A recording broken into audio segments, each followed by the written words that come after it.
Coucou les poussins! Dans cette vidéo, je vais vous parler d'un sujet qui m'a énormément touchée quand j'étais, on va dire, jeune adulte, c'est la mutilation. Alors, je sais que ça touche énormément de personnes, surtout des jeunes filles, même des gens plus âgés, mais surtout des ados, parce que c'est une période très difficile dans notre vie. Et voilà pourquoi je voulais en parler en fait. Et c'est vrai que c'est une période de ma vie où j'allais vraiment très mal.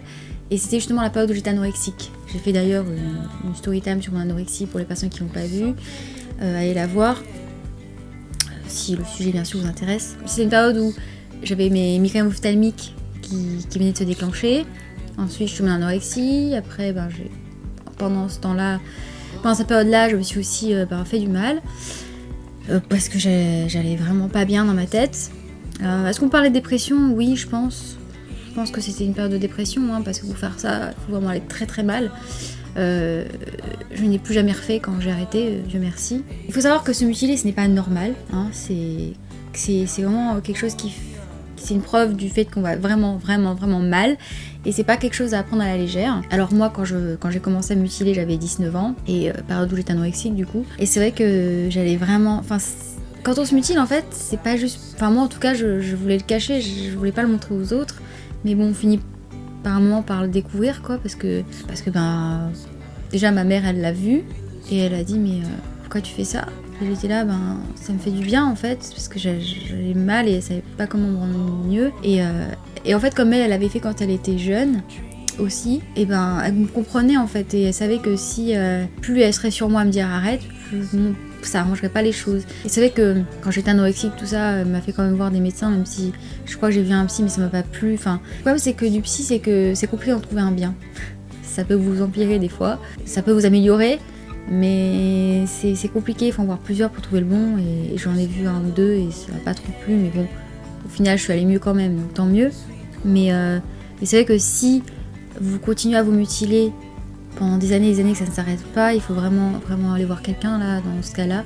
Moi je pense que ma mère, elle peut pas me forcer parce que j'étais majeure, mais je pense qu'elle aurait vraiment insisté de me faire soigner si je n'arrêtais plus, quoi. Après je pense pas qu'elle était consciente du fait que je le faisais vraiment très souvent. Parce que j'essayais vraiment de le cacher, quoi. Après, c'était compliqué pour moi de le cacher parce que j'habitais à La Réunion. Il fait chaud tout le temps. Donc voilà. Et j'avais tout le temps En fait, je vais vous montrer où je le faisais. Je le faisais au poignet, en fait. Je prenais un rasoir. Les rasoirs Vénus, vous savez. Et en fait, j'appuyais. En fait, pour me couper, j'appuyais très fort. Et ça faisait du coup 3 lignes où ça saignait, quoi. Mais j'allais bien profond, mais pas assez profond pour faire une hémorragie, quoi. Et surtout que en plus j'ai évité d'aller sur l'artère parce que j'ai appris qu'il y avait une artère ici, voilà, juste là, je sais pas si on voit là, mais et en fait moi je faisais vraiment à côté, quoi, tant mieux, Et puis j'appuyais pas assez fort. En fait il faut savoir que j'avais pas envie de me suicider, j'avais des envies de disparaître. Mais je voulais pas mourir. J'étais pas au point de vraiment vouloir mourir, quoi. Donc sinon je l'aurais vraiment fait, quoi. Mais c'est vrai que j'avais tellement mal à l'intérieur que le fait de me faire ça me faisait vraiment du bien sur le moment.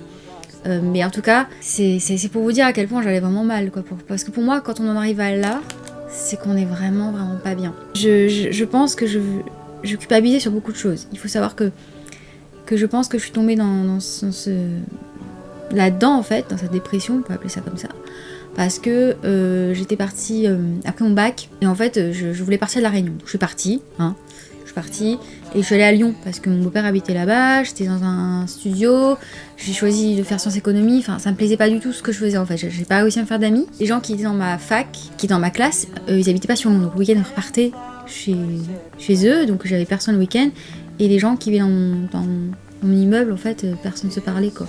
Donc du coup, le week-end, je me retrouvais seule et j'avais pas du tout d'argent en plus, vraiment pas. Je bossais pas à côté, etc. Et du coup, j'avais pas beaucoup d'argent pour m'amuser, mais en même temps, j'avais pas d'amis. J'ai fini par me faire des amis, mais c'était un couple qui était un peu bizarre au final. Ils sont séparés, du coup, je savais plus avec qui être amie. C'est bordel, quoi. Du coup, je me suis retrouvée à nouveau toute seule. Voilà, j'étais paumée et au final, j'ai dit à ma mère, j'ai dit à ma mère que j'avais besoin de vacances. Et du coup, je suis venue à La Réunion 2 semaines. Et j'ai dit à ma mère, en fait, je veux plus retourner là-bas, quoi. J'avais plus envie de retourner à Lyon parce que je suis venue à La Réunion et en fait j'ai retrouvé mon ex, donc j'étais encore amoureuse, donc j'étais contente, tu vois. J'avais plus le sentiment de solitude que j'avais là-bas. Et c'est qu'il faut savoir qu'à Lyon, j'avais aussi ma soeur, mais elle habitait pas dans Lyon. Il fallait que je prenne le train pour aller la voir le week-end et elle sortait pas non plus, du coup, je m'ennuyais tout le temps, quoi. Et voilà, j'avais pas d'amis, j'avais pas de mec, enfin bref, je me sentais seule en fait dans mon studio et quand je suis rentrée à La Réunion, je me suis dit, je restais, quoi. J'ai acheté avec mon copain de l'époque et j'avais retrouvé ma meilleure amie aussi, donc je me sentais entourée, quoi. J'ai dit à ma mère, je veux plus retourner. Et du coup, ma mère m'a dit, mais tu peux pas laisser tout comme ça. Et en fait, c'est ma mère qui s'occupait de ramener mes affaires. Parce que y a mon beau-père qui vit là-bas, donc c'est lui qui a récupéré mes affaires en fait à Lyon. Du coup, elle a un peu payé dans le vide, quoi. Parce que je suis partie en février, du coup, il restait quelques mois quand même. Et voilà, quoi. Je sais plus si elle a dû payer les mois qui restaient, mais ça l'a vraiment énervé, quoi. Et du coup, elle me l'a dit. Et je pense qu'en fait, j'ai culpabilisé d'avoir fait ça. Parce que c'est pas cool d'avoir fait ça, vous voyez, de faire super ça à sa mère. J'ai dit, écoute, j'ai pété un boulard, j'ai dit, je veux plus retourner à Lyon. Alors que j'aimais pas La Réunion, tu sais. C'est très logique que je l'ai fait. Mais bon, en fait, il faut jamais partir pour partir. J'ai fait une connerie, j'ai eu mon bac, je suis partie sans réfléchir à ce que je voulais faire dans la vie. Sans économie, ça m'allait pas, c'était trop dur. J'avais pas le niveau en maths, j'ai fait un bac STG. En tout ce qui était économie, droit, ça allait très bien. Et en maths, j'avais 4-3 quoi, de moyenne, c'était pas possible. Et puis en plus, j'avais pas à faire d'amis, enfin, j'étais partie pour partir et j'aurais pas dû. Et j'avais pas à trouver ma place. Donc je retourne à La Réunion parce que pour moi, quand je suis allée, c'était mieux parce que j'avais mon copain, j'avais un meilleur ami, j'avais ma bande, quoi. Voilà. Bref. Et je pense que ça m'a fait beaucoup culpabiliser. Et que c'est pour ça aussi que je suis tombée voilà, dans l'anorexie, etc. Donc, j'avais déjà commencé à perdre du poids quand j'étais à Lyon, hein, mais ça s'est empiré, quoi, en revenant à La Réunion. Et en plus de ça, le fait que j'ai retrouvé mon ex, c'était cool au début, puis après ça s'est empiré, ma relation avec lui s'est empirée. Ça allait pas du tout avec lui. Je l'aimais, mais en même temps, il me montrait pas assez qu'il m'aimait, et ses parents m'aimaient pas, il était pas assez présent pour moi, il préférait ses potes, enfin en même temps il était très jeune, il avait 3 ans de moins que moi, hein, il était encore au lycée le mec. Donc voilà, il était pas du tout, je pense, prêt pour une relation, et moi j'étais folle amoureuse de lui, et je comprenais pas pourquoi il avait pas besoin de me voir comme moi j'avais envie de le voir, enfin bref, c'était bordel. Ensuite ma meilleure amie, elle était en médecine, du coup je la voyais, au bout d'un moment j'avais plus tant que ça, donc je me suis à nouveau retrouvée toute seule, voilà, c'était cool. Et mon copain de l'époque, j'étais trop sur lui parce qu'en plus ça allait pas.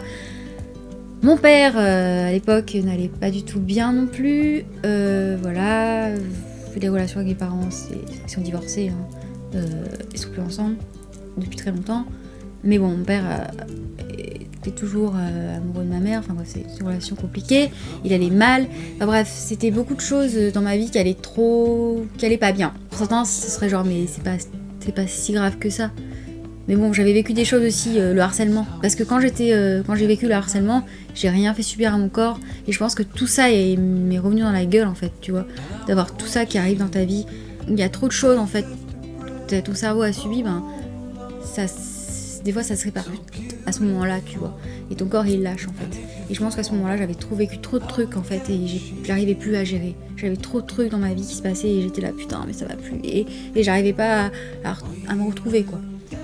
Donc j'ai commencé à me faire du mal et putain, quand je me dis mais c'est horrible ce que j'ai fait à mon corps parce que j'aurais pu choper une infection, voilà, j'aurais pu même aller trop fort aussi, hein, ça m'est jamais arrivé mais j'aurais pu ça aurait pu être dangereux quoi. Et ça m'est déjà arrivé en plus de le faire devant mon ex, parce qu'en fait vu que ça allait pas entre nous, j'allais tellement mal en fait, j'arrivais plus à gérer, j'allais dans la salle de bain, je m'enfermais et lui il essayait d'ouvrir la porte, en mode mais qu'est-ce que tu fais, et il me dit pourquoi tu fais ça et tout, il le voyait.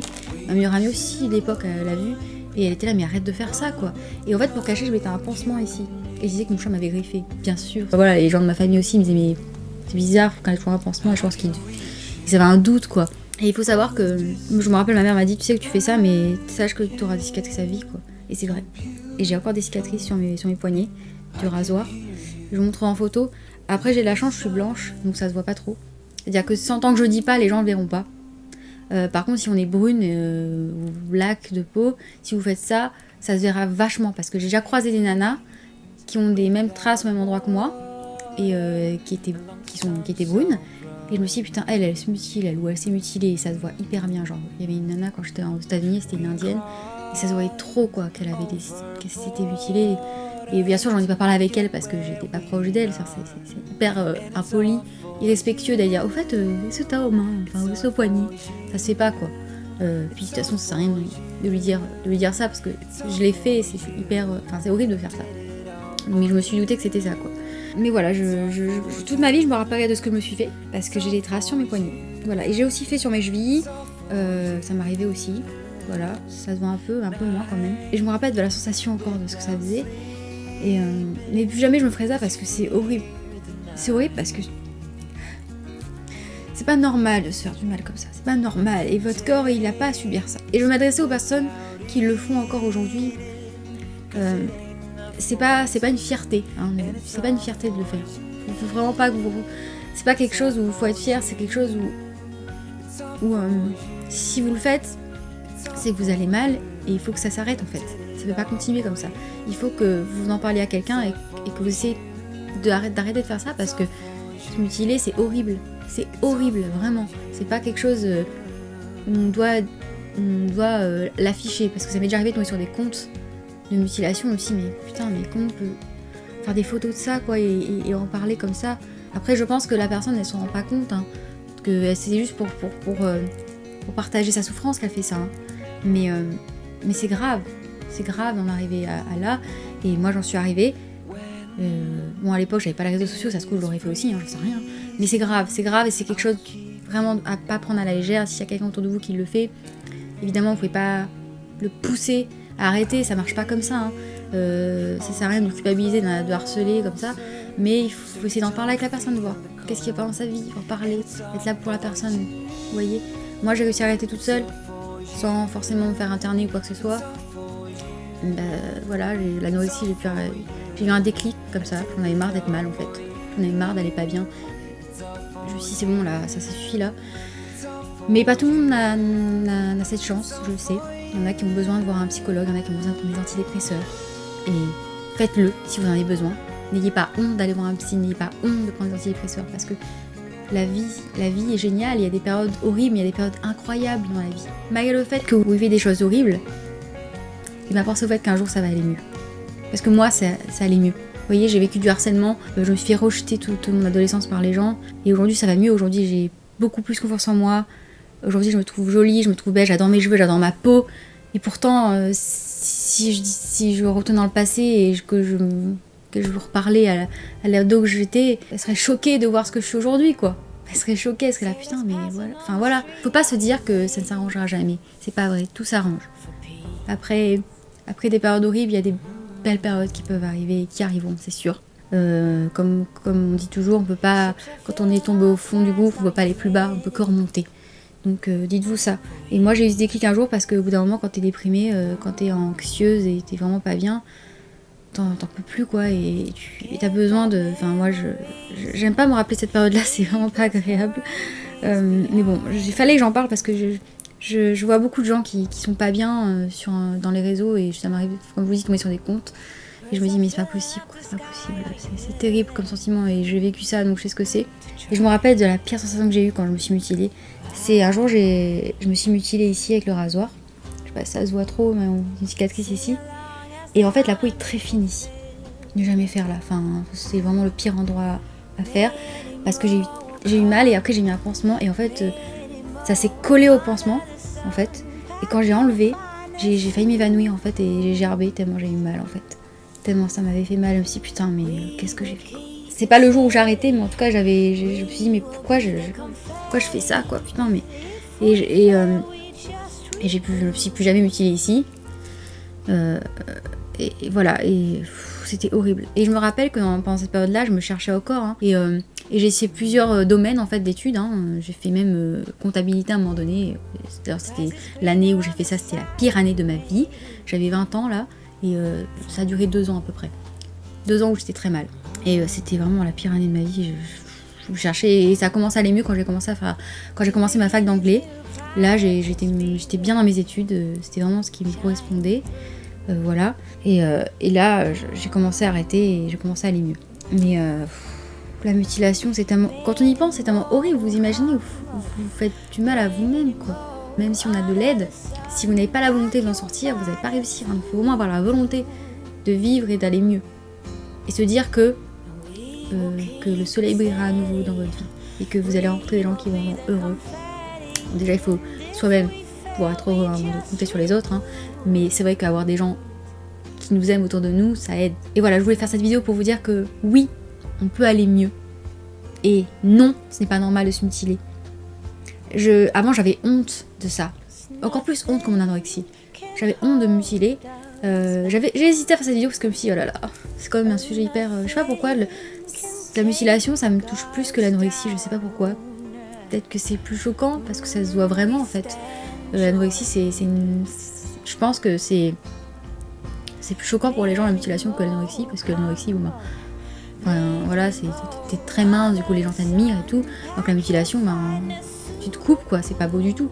Donc je pense que c'est pour ça que j'avais plus honte de ça. Mais bon, à La Réunion c'était compliqué, hein, parce que à la limite, quand c'est l'hiver en métropole, on peut le cacher, la mutilation. En été, c'est compliqué de se cacher, hein, à moins de jamais sortir. Voilà quoi. Donc j'avais des pansements tout le temps, comme j'ai dit. Et sachez que les cicatrices ne s'en vont jamais. Voilà. Donc pour les personnes qui ont envie de le faire, mais n'ont jamais fait, ne le faites jamais. Voilà, ne le faites jamais, vraiment. Parce que toute votre vie, vous vous rappellerez de ça. Je vous mettrai des photos pour vous montrer à quoi ça ressemblait. Parce que là, c'est compliqué de voir, en fait, à la caméra, à quoi ressemblent les cicatrices. Je sais pas si ça se voit, là. Mais quand je fais ça, en fait, ça se voit encore mieux. Mais quand je serai vieille et ridée, ça se verra encore plus. C'est top. Et ouais, toute ma vie, je me rappellerai de ça. Et c'est d'ailleurs ce qui m'empêche aussi de me refaire du mal. Parce qu'on peut replonger, hein. C'est comme l'anorexie, hein. Bon, toute sa vie, on peut replonger là-dedans. Quand on a commencé une fois, voilà. Et j'espère ne plus jamais retomber dans cette dépression horrible. Et voilà, mais en voyant ça, je me dis, c'est quoi mon corps? Plus jamais je te ferai subir ça parce que c'est horrible ce que je t'ai fait. C'est horrible ce que je t'ai fait et je veux plus manquer de respect à mon corps parce que il y a déjà des choses horribles qui peuvent arriver de manière extérieure, des maladies, des trucs comme ça. Alors si en plus moi j'ajoute une couche, voilà quoi, c'est pas cool pour mon corps quoi. Voilà, cette vidéo est terminée, j'espère qu'elle vous aura plu et qu'elle vous aura aussi aidé, hein, pour les personnes qui se sentent concernées. N'hésitez pas à m'envoyer un message avec un commentaire si vous voulez qu'on en parle, hein. En tout cas, si vous êtes vraiment pas bien à tel point où vous vous mutilez comme je l'ai fait, ne restez pas seul, vraiment, ne restez pas seul et dites-vous que c'est pas normal de faire ça et qu'il faut s'en sortir quoi, qu'il faut se battre pour s'en sortir. Voilà. Si moi j'ai réussi à m'en sortir, vous pouvez aussi le faire. Hein, vous pouvez aussi le faire, vous pouvez y arriver, je crois en vous. Voilà. Il faut pas abîmer son corps, il faut le respecter parce qu'on n'en a qu'un. Hein, et il faut le chérir. Voilà, il faut le chérir et pas lui faire du mal. N'oubliez pas de mettre un j'aime à la vidéo si elle vous a plu. N'oubliez pas aussi d'activer la petite cloche de notification pour ne pas rater mes vidéos. Tous les mois, j'organise un concours sur mon compte Instagram, LilyChobit, donc n'hésitez pas à venir participer. La citation du jour est « Traite ton corps comme s'il appartenait à quelqu'un que tu aimes ». Au revoir les poussins!